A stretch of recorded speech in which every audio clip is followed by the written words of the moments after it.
자, 여러분 안녕하십니까? 이번 시간에는요, 제8장 3절 생산기술 두 가변 투입 요소가 있는 경우를 살펴보도록 할게요.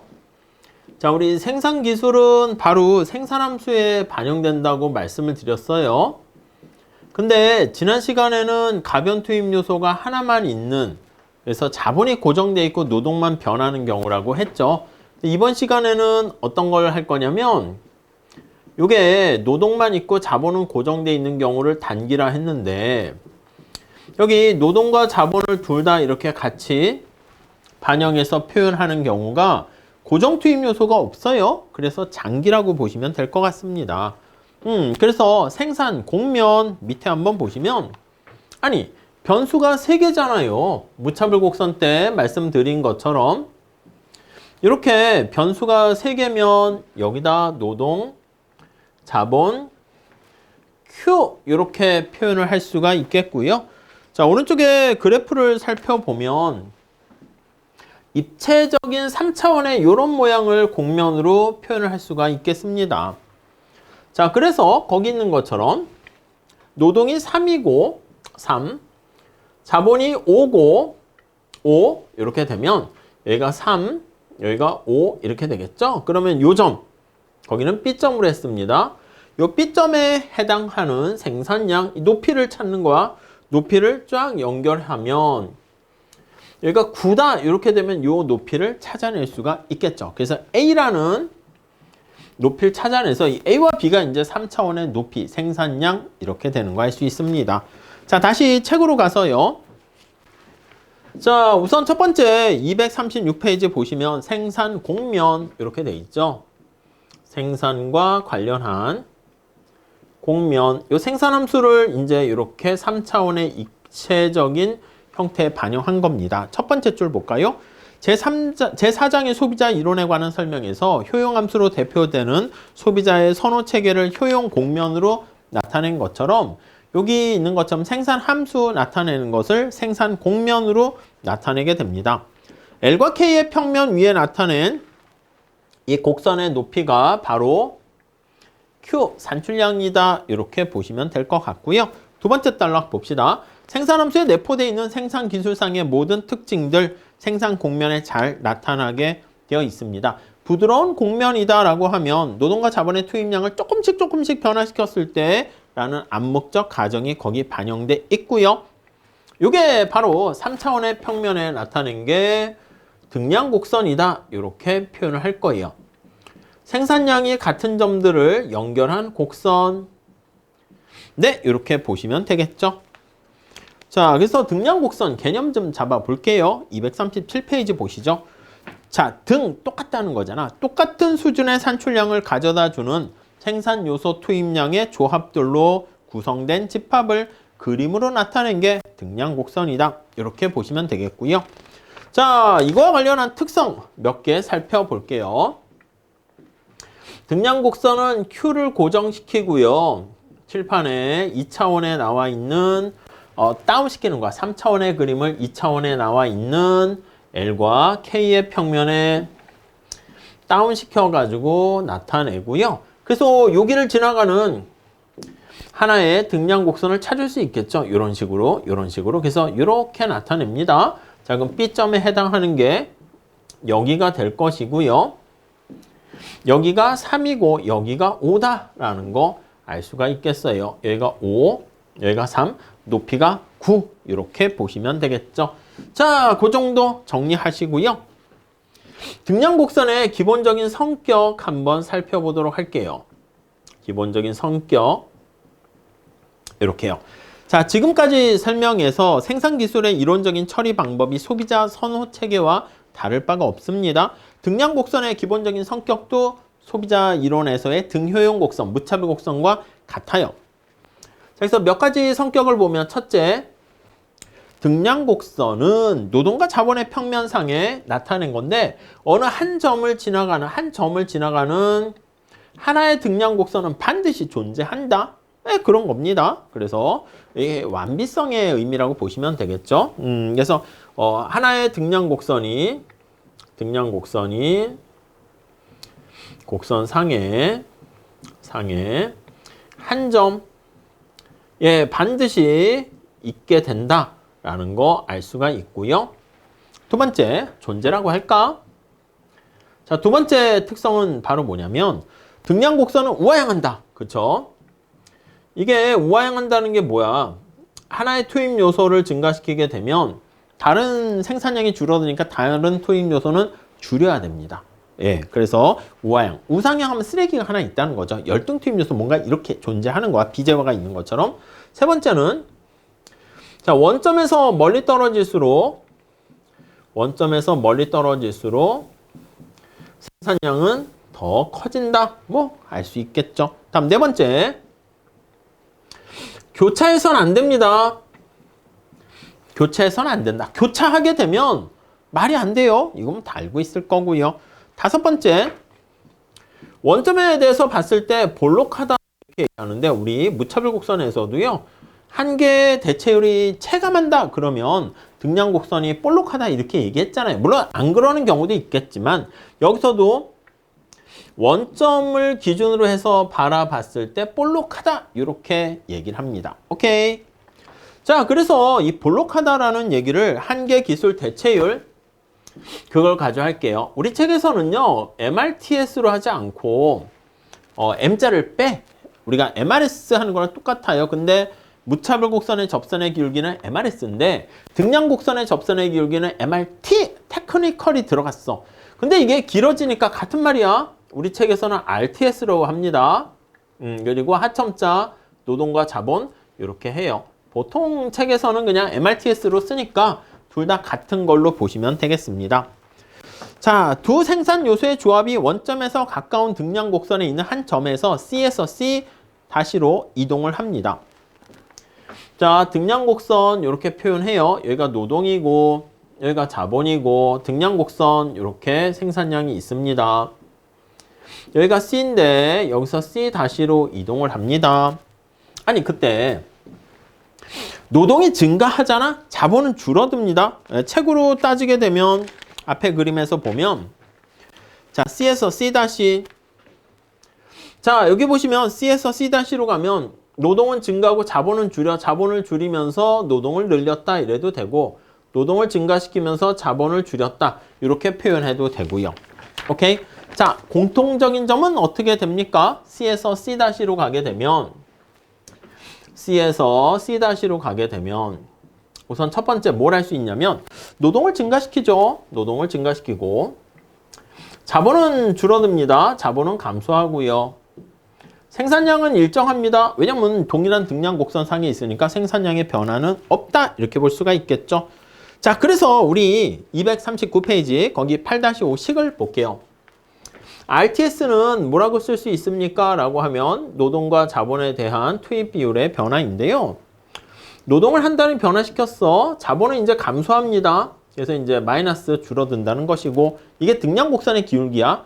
그러니까 등량 곡선의 기울기는 우하향하는 마이너스이기 때문에 마이너스가 붙어 있게 돼요. 그래서 한계 기술 대체율이 3이다 그러면 이게 3이다라는 의미는 뭐냐면 자본 한 단위를 줄이고 대신 노동 한 단위를 추가해도 생산량에는 변화가 없다. 이렇게 볼 수가 있겠습니다. 자, 여기에 나와 있는 요 특성 있죠, 여러분? 요 특성을 표현해가지고 식으로 나타낸 게 거기 나와 있는 8-6식이 되겠습니다. 자, 그거 보시면 생산량 Q는 얼마나 변하니? 하는데 얘 변화가 없어. 동일한 등량 곡선 상에 있으니까 생산량에 변화가 없지. 자, MPL 이건 노동을 한 단위 변화시키는 거고요. 그때 노동이 얼마나 변했니? MPK 이거는 자본이 한 단위 변했을 때 나타나는 건데 실제 얼마나 변했니? 이렇게 쓸 수가 있습니다. 자, 여기서 밑에 8-7식을 볼게요. RTS로 이렇게 해서 식을 조정을 하게 되면 여기 나와 있는 걸로 자, 그러면 이거 식을 지지고 볶고 이렇게 정리하게 되면 노동과 자본의 한계 생산의 비율로 표현을 할 수가 있겠습니다. 이렇게 이해 가시겠죠?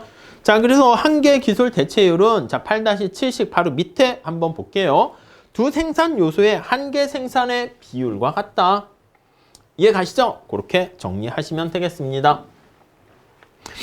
자, 등량곡선의 5가지 기본 성격 중에서 두 번째 등량곡선이 우하향한다라는 것은 두 생산 요소의 한계 생산이 모두 양인 한 성립하게 되는 것이고요. 등량 곡선이 만약에 우상향한다라는 구역이 존재할 수도 있어. 그렇게 되면 한계 생산이 마이너스일 때다라는 것을 알 수가 있습니다. 자, 그래서 이 등량 곡선과 관련해서 다음 페이지 이렇게 보시면 L이 있고 K가 있어요. 자, 그래서 거기 보니까 등량 곡선이 이렇게 10을 생산하는 상황이고요. 이렇게 20을 생산해요. 이렇게. 자, 그랬을 때 거기 나와 있는 이렇게 이 경우는 어떻게 되는 거야? 이 경우는 우상향하게 되는 경우는 여기 보시면 이렇게 되는 영역은 어떻게 되냐면 이쪽으로 갈수록 생산량이 많아지는 거 아니겠습니까? 자, 그럼 노동은 많이 증가하고 자본이 오히려 감소해야지 오히려 생산량이 증가하는 거니까 자본이 오히려 한계 생산이 0보다 작다 이렇게 보시면 되겠고요. 무슨 말씀인지 아시겠죠? 여기에 우상향하는 구간이다 그러면 우상향하는 구간에서는 이쪽으로 갈수록 생산량이 커지는 거 아니겠습니까? 자, 그래서 다시 정리하면 아니 요 구간에서는 이렇게 요 구간에서는 자본은 오히려 늘려야 되지만 이거 늘려야 되는 거야. 노동은 감소시켜야 됩니다. 이렇게 간다는 거니까 노동은 감소시키고 자본은 증가시킬 때 생산량이 증가한다. 이 얘기는 뭐예요? 노동 같은 경우에 한계 생산이 의미다. 이걸 뜻한다고요. 이해 가시죠? 자, 그리고 여기 볼게요. 여기 영역에서는 어떻게 된다? 아니 우하방으로 가야 되는 거잖아. 자본을 줄여야 돼. 그러니까 자본의 한계 생산이 0보다 작다. 이걸 뜻합니다. 그래서 우리가 이제 보통 얘기할 때는 여기 우하향하는 영역이 주로 관심사가 됩니다. 이렇게 노란 색깔 영역. 그래서 여기 나와 있는 것처럼 점선 나태는 여기 있지. 노동과 자본의 투입 요소 중에 하나가 한계 생산이 마이너스 되는 거에서는 바람직하지 않잖아요. 그래서 그 경계를 이렇게 나타내는 거, 이렇게 나타내서 요 안에 있는 게 우리의 관심사가 되고요. 그래서 한계 생산이 0보다 작은 거랑 0을 기준으로 해서 0보다 작은 거랑 큰 거를 경계하는, 나눠주는 그 경계선을 우리가 분계선이다. 이렇게 얘기합니다. 분계선. 별거 아닙니다. 그냥 그래프 보고 이해하시면 돼요. 거기 내용 좀 볼게요. 240페이지. 아니 이윤극대화를 추구하는 기업이다 그러면 당연히 노동과 자본 중에서 한계 생산이 음인 거 제거해야 된단 말이죠. 그래서 여기 나와 있는 MP, L이 MP, K가 이렇게 둘 중에 하나가 이렇게 되는 경우 자, 이 구역에선 생산하지 않기 때문에 거기 책에 나와 있는 붉은색의 OR, OS 그 사이에 끼어져 있는 영역이 등량 곡선이 우하향하는 영역만 나타내는 것이고요. 경제적으로 의미가 있는 영역이에요. 그래서 분계선은 이러한 경제적으로 의미가 없는 영역과 경제적으로 의미가 있는 영역을 구분하는 거예요. 그래서 경제적으로 의미가 없어. 요 영역을 의미가 있는 영역과 나눠주는 경계선. 그게 바로 분계선. 이렇게 보시면 되겠습니다. 자, 그 정도 정리하시고 그 다음에 5가지 성질 중에서 두 번째 딸랑 마지막. 자, 등량 곡선이 원점에 대해서 볼록하다. 그게 바로 뭐라고요? 한계 기술 대체율이 체감한다. 이게 같은 말이죠. 이건 다 아실 거니까 넘어갈게요. 그래서 등량 곡선이 원점에 대해서 볼록하다. 만약에 볼록하지 않고 우하향하는 직선이면 어떻게 되겠습니까? 그래요. 그럴 때는 한계 기술 대체율이 일정하다. 이렇게 되겠죠. 자, 그래서 한계 기술 대체율 체감의 법칙 이렇게 표현합니다. 뭐 그건 넘어가도록 할게요. 자, 그 다음 241페이지 가보시면요. 우리가 무차별 곡선에 대한 한계 대체율 체감의 법칙과 한계 기술 체감의 한계 기술자만 들어갔을 뿐이지 한계 기술 대체율, 그 체감의 법칙, 그게 똑같은 말이다 라는 거 알 수가 있습니다. 자, 다음에 대체 탄력성 이렇게 할게요. 대체 가능성이라고 보시면 돼요. 우리가 생산 기술 측면에서 봤을 때 노동과 자본을 서로 대체하게 되는데 얼마나 쉽게 조정할 수 있는가? 그게 바로 대체 탄력성이에요. 자, 첫 번째 줄 볼게요. 이게 바로 생산 함수 또는 생산 기술이 여기 반영돼 있어요. 생산 기술의 성격에 따라서 자, 대체가 얼마나 용이한가. 지금 L과 K를 대체한단 말이죠. 그래서 생산 요소 사이에 L과 K 사이에 말 그대로 탄력성 아니겠습니까? 대체가 얼마나 쉬운가? 대체 용이성이라 할까요? 용이성을 나타낸다. 이렇게 보시면 되겠습니다. 자, 등량곡선의 형태 달라지게 되는 것이죠. 자, 세 번째 줄 볼까요? C에서 D 요 점 방향으로 옮겨갈 때 한계 기술 대체율이 작아지면서 자본과 노동의 투입 비율 L분의 K도 동시에 작아지게 됩니다. 네 번째 줄 볼까요? 두 변화 비율을 비교해서 생산 요소 사이의 대체 가능성 얼마나 큰지 그걸 체크합니다. 아니 여러분, 우리 이렇게 한번 체크해 보도록 할게요. 자, 뭐냐면 수평축이 L이고 수직축이 K라고 합시다. 이렇게 있어요. 자, 그러면 L분의 K는 뭐냐면 노동과 자본에 대한 한계 생산이 변화할 때요. 거기 보시면 다시 L분의 K 이렇게 표현하잖아요. 이렇게 있고 이렇게 있고. 보통 우리가 요게 이제 등량곡선이라 할게요. 등량곡선이다 그러면 만약에 100개를 생산한다라고 할 때 이렇게 A점을 통해서 100개를 생산할 수 있고 B점을 통해서도 100개를 생산할 수 있어요. A점은 지금 가만히 보면 노동보다 자본을 많이 쓰고요. B점은 자본보다 노동을 훨씬 더 많이 사용하게 되는 겁니다. 얘가 만약에 5고 여기가 10이고 5고 10이고 이렇게 돼 있다라고 하면 L분의 K라고 할 때 여기 나와 있는 A점 이거는 어떻게 됩니까? 하면 L이 5고 K가 10 이렇게 되니까 아니 노동과 자본에 대한 집약도 아니면 노동 자본 비율이라 그럽니다. 이제 위에서부터 밑에 읽기 때문에 이걸 읽을 때는 그냥 공식적으로는 LK의 KL의 비율 해서 자본 노동 비율 이렇게 표현을 하게 된단 말이죠. 이해 가시죠? 아니 그러면 B점일 때는 어떻게 됩니까? B점일 때 요게 자본 노동 비율이라니까 요거. B점일 때는 여기 보시면 10분의 5 이렇게 되는 거잖아요. 그래서 L분의 K로 이렇게 표현하게 되는데 L이 10이고 K는 5 이렇게 됩니다. 아니 그러면 여러분 A 생산 방식과 B 생산 방식을 비교해 봤을 때 A 생산 방식이 노동보다는 자본을 더 많이 쓰지 않습니까? 그래서 뭔가 노동보다는 자본을 쓴다? 자본을 좀 집약해서 사용하는 생산 방식이다. 이렇게 보시면 돼. 그래서 A는 상대적인 거니까 B보다 자본을 많이 사용하게 되는 자본 인텐시브한 집약적인 생산이다. 생산 방식이다. 이렇게 얘기를 할 수가 있습니다. 이해 가시겠죠? 예, 내용 자체는 복잡한 건 아닙니다. 자, 그런데 만약에 생산 기술 자체가 여러 가지 요인들 때문에 A에서 B로 바뀌어. 그러면 자본 비율을 좀 줄이고 노동 비율을 늘리게 되는 그런 거. 근데 얼마나 대체가 용이한가 그 정도를 나타내려고 해요. 그래서 여기 보시면 자본과 노동에 대한 이게 얼마나 이렇게 변화하는가 이게 바로 델타 L분의 K 이거 노동과 자본의 대체 비율 그렇게 표현하는 것이죠. 오케이. 아니 근데 이게 충격을 주는 게 똑같아야 되는 거 아니겠습니까? 자, 그래서 우리가 어떻게 할 거냐면 대체 탄력성 거기 밑에 개념을 정확하게 조금 더 얘기합니다. 242페이지 한번 가볼게요.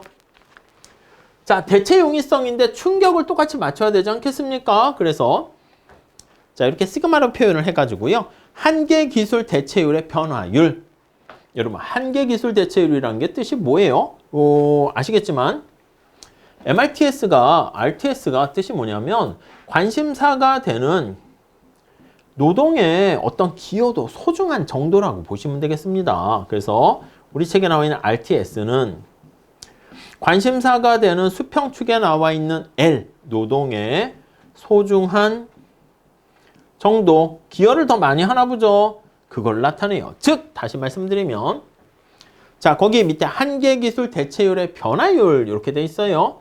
MRTS라고 쓸게요. 책에서는 M자가 빠져 있지만 아니 얘가 얼마나 변화했는가 MRTS LK가 얼마나 변화했는가 그걸 나타내요. 그러니까 이게 다시 풀었으면 어떻게 돼? 다시 풀었으면. 자, 분자에만 좀 초점을 맞추세요. 노동의 한계 생산이 원래 얼마였었는데, 이게 MRTS죠? 얼마나 변화했는가? 이건 기계적으로 보는 거야. 자, 이렇게. 그러니까 의미를 좀 파악해야 됩니다. 노동의 한계 생산이 이렇게. 그러니까 이게 커졌을 때로 합시다. MRTS가 커졌을 때 증가율이. 그럼 이게 커졌을 때. 그러니까 분자에 초점 맞추면 돼. 노동의 한계 생산이 올라갔을 때. 이해가시죠? 아니면 작아졌을 때 해도 돼. MRTS가 변화했을 때, 작아졌을 때.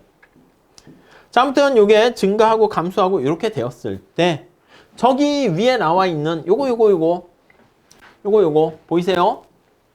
얘가 얼마나 노동과 자본에 대한 투입 비율이 변화하는가 이걸 나타내. 그래서 L분의 K가 원래 얼마였었는데 얼마나 변화했는가 이렇게 보시면 되겠죠. 이게 이렇게 넘어오게 됩니다. 이렇게. 이해 가세요? 네, 의미를 좀 파악하셔야 됩니다. 자, 그래서 242페이지 한번 볼게요.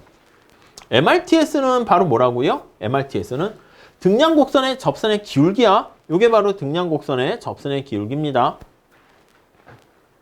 이게 MRTS야. MRTS, LK 이렇게 있다가 A 이렇게 할게요. 자, 요거 보이십니까? 이거 MRTS B 이렇게 나타내는 거야. 자, 그래서 여기다 다시 정리하면 얘는 MRTS LK의 B 이렇게 되는 거고요. 요거 기울기가 얼마나 변화했는가 거기 뭐 책엔 잘 나와 있지 않지만 그게 바로 요 변화 크기야. 자, 그래서 우리 이렇게 정리 한번 해볼게요. 그림을 다시 한번 정리해 보면 좀 크게 그립시다. 자, 여기 보시면 이렇게 거기 책에 나와 있는 거 있죠? 242페이지에 거기 나와 있는 거를 두 개를 한꺼번에 표현하도록 할게요. 아니, MRTS가 원래 이렇게 있었다가 MRTS가 이렇게 변화합니다. 자, 여기 수평축이 L이고 수직축이 K야. 얘가 MRTS LK인데 원래 변화 전. MRTS 이게 변화 후야. LK인데 변화 후 1 이렇게 할게요. 그리고 이게 가위의 양날처럼 이게 변화한 크기, 각도 이게 바로 뭐라고요? 예, 그렇습니다. 얘가 이렇게 변화하는 거야. 이게 델타 MRTS LK 이렇게 보시면 되겠죠. 이해 가시죠? 예. 자, 그런 상황인데 자, 앞으로 가면 여기 나와 있는 MRTS가 요게 이렇게 변화했을 때 변화한 각도의 크기, 충격이 얼마나 변했는가? 한계기술 대체율의 증가율, 변화율 이렇게 보시면 그때 L분의 K가 변하는 거니까 L분의 K는 요거잖아. L분의 K가 얼마나 왔다 갔다 하는가 이걸 보려고 해요. 그게 아니 거기 보시면 이렇게 할까요? 좋아요. 거기 보시면 등량 곡선이 오른쪽에는 비교적 대체 탄력성이 큰, 대체 탄력성이 작은 여기다 할게. 여기서부터 여기까지 변하는 거야. 두 개 연결하면 이렇게 볼록하죠, 조금. 볼록하죠, 그림이. 이렇게. 이해가세요? 이렇게 되는 거예요, 이렇게. 그거 말고 좀 두꺼운 걸로 할까요? 이걸로 합시다. 아니, 여기서부터 여기까지 영향을 미치는 거야. 그래서 이런 식으로 등량 곡선이 생긴 거야. 두 개의 차이점 이해되십니까? 여기 보시면 얘는 약간 좀 볼록하고요. 얘는 조금 핑크 색깔은 보라 색깔은 완만하다라는 것을 알 수가 있습니다. 자, 그러면 여기 보시면 요거는 Q가 볼록의 정도가 커요. 볼록의 정도가 커. 얘는 Q는 볼록의 정도가 작아. 예, 이렇게 되어 있어요. 아니, 그래서 여기 보시면 도대체 뭘 얘기하려고 합니까? MRTS가 이렇게 있다가 이렇게 변화했는데 볼록의 정도가 크면 요거잖아. 요거랑 요거랑 이렇게 왔다 갔다 하잖아. 그러니까 왔다 갔다 변화하는 크기가 이렇게 변한다고요. 근데 여기 이렇게 되면 여기잖아. 여기랑 여기가 이렇게 변하잖아. 그러면 이때는 왔다 갔다 하는 정도가 이게 엄청나게 크게 변하는 거잖아. 충격은 똑같이 맞췄어. 충격은 MRTS가 이렇게 했다, 이렇게 변했습니다. 분모는 똑같이 맞췄죠. 근데 분자의 포인트를 잘 보시면 분모에 충격을 주는 거는 똑같이 맞췄어. MRTS가 얼마였는데 얼마나 변하니 이거는 지금 위에 똑같이 맞췄고요. L분의 K가 얼마나 변하니 이걸 나타내는데, 아니 하늘 색깔일 때는 L분의 K가 조금밖에 변하지 않습니다. 그림 보세요. 요만큼밖에 변하지 않잖아. 델타 L분의 K를 나타내는 거야. 얘가 작고. 자, 부채살의 모양 생각해 보세요. 얘는 어떻게 돼? L분의 K가 엄청 커. 이거를 알 수가 있겠죠. 이해 가시죠? 자, 그래서 다시 정리하면 대체 탄력성 고식 나와 있죠? 242페이지 8-80 바로 밑에 대체 탄력성이 비교적 작은 경우와 큰 경우를 그림으로 나타내는데, 자, 두 개 다 한계 기술 대체. 이거 L분의 K가 변화하는 거는 지금 똑같이 맞췄습니다. 이렇게 있다가 이렇게 변화하는 거, 이건 똑같이 맞췄죠. 생산 요소 투입 비율의 변화가 서로 얼마나 다른가 그걸 보고 있는데, 원점에 대해서 볼록한 정도가 이게 크면 클수록 커요. 그랬을 때 L분의 K가 작게 변한단 말이죠. 그러면 어떻게 돼? 대체 탄력성이 작아집니다. 작고. 아니 L분의 K, MRTS가 변하는 크기가 똑같은데 L분의 K가 여기 나와 있는 것처럼 커! 이렇게 되면 볼록성 정도가 여기 보시면 작아요. 그럼 이때는 대체 탄력성이 커! 이렇게 되는 거 알 수가 있겠죠. 이해 가시죠? 그림으로 잘 보시죠. 자, 그림 거기 보시면 첫 번째, 원점에 대해서 볼록한 정도가 큰 등량 곡선의 경우에는 생산 요소 투입 비율의 변화가 그렇게 크지 않고요. 두 번째 그림처럼 평평한 완만한 형태의 모양을 보이게 되면 노동과 자본의 가위 이거의 변하는 크기가 엄청나게 크게 변한다는 거 알 수가 있습니다. 8-70 한번 보시면 여러분 극단적으로 레온티에프 생산함수 같은 경우 볼까요? 자, 거기 보시면 L, K 이렇게 있는데 MRTS가 이렇게 있다가 이렇게 변화했습니다. 얘가 변화한 크기가 델타 MRTS고 이게 이제 MRTS LK죠.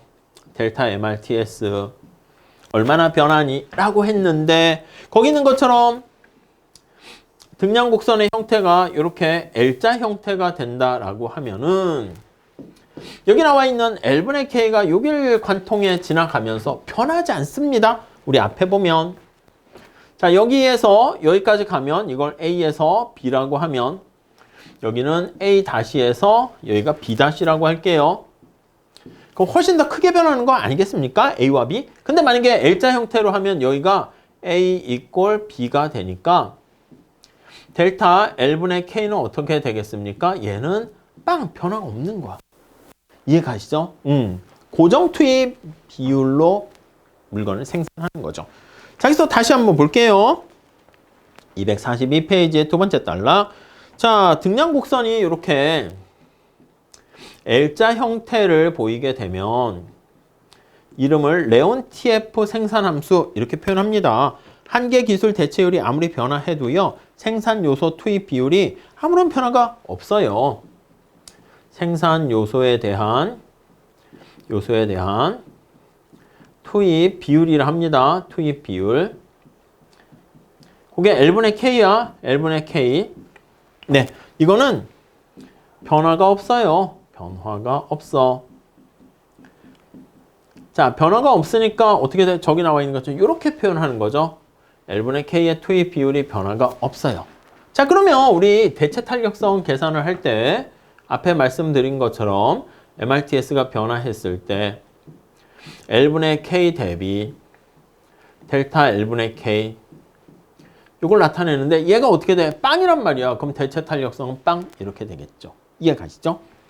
자, 여기서 대체 탄력성이 빵이 되고요. 두 생산 요소가 일정한 비율로 결합해서 생산에 투입하게 되고 한 생산 요소의 투입량이 아무리 증가한다 하더라도요. 다른 생산 요소와 그 비율로 결합되지 않는 한 그 생산 요소의 한 개 생산이 빵이 된다. 이거 알 수가 있습니다. 자, 여기서 이게 여기 L자 형태가 되면 L과 K는 둘 다 완전 보완제 성격을 갖게 되고요. 보완제. 자, 그리고 보완적인 관계를 갖게 되고 이러한 특성의 생산 기술을 대표하는 게 고정 비율 생산 함수. 고정 비율로 생산을 하게 되고 자, 그 다음에 거기 보시면 레온 TF 생산 함수네요. 레온 TF 생산 함수. 이렇게 같은 말이다 라고 보시면 되겠습니다. 오케이?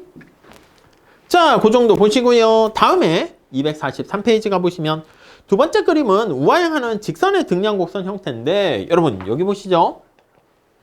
지금 본 것처럼 여기 A와 B가 똑같으면 무차별 곡선이 등량 곡선이 이렇게 L자 형태가 되면 이때는 노동과 자본을 대체 못하는 거야. 그러다가 여기 하늘 색깔처럼 조금 볼록해. 그러면 L과 K의 대체가 좀 어느 정도 있죠. 그러다 핑크 색깔 같이 이렇게 보라 색깔 같이 이렇게 되면 MRTS가 변화했을 때 L분의 K가 크게 벌어지는 거 알 수 있고요. 여기서 뭘 알 수 있어? 우하향하는 직선이 돼버리면 그러면 점차 커지다가 우하향하는 직선 되면 MRTS가 변했을 때 저쪽에서 이 끝으로 확 변하게 되는 걸 알 수 있고요.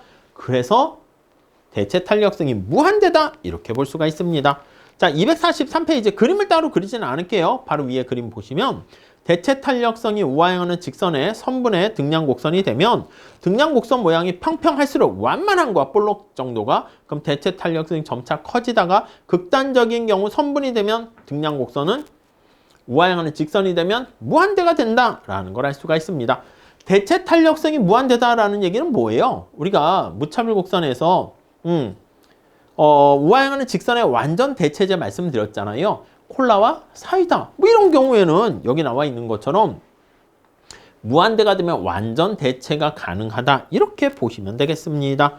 자, 그래서 하나의 생산 요소를 다른 것으로 대체하는데 아무런 어려움도 없다라는 것을 알 수가 있고요.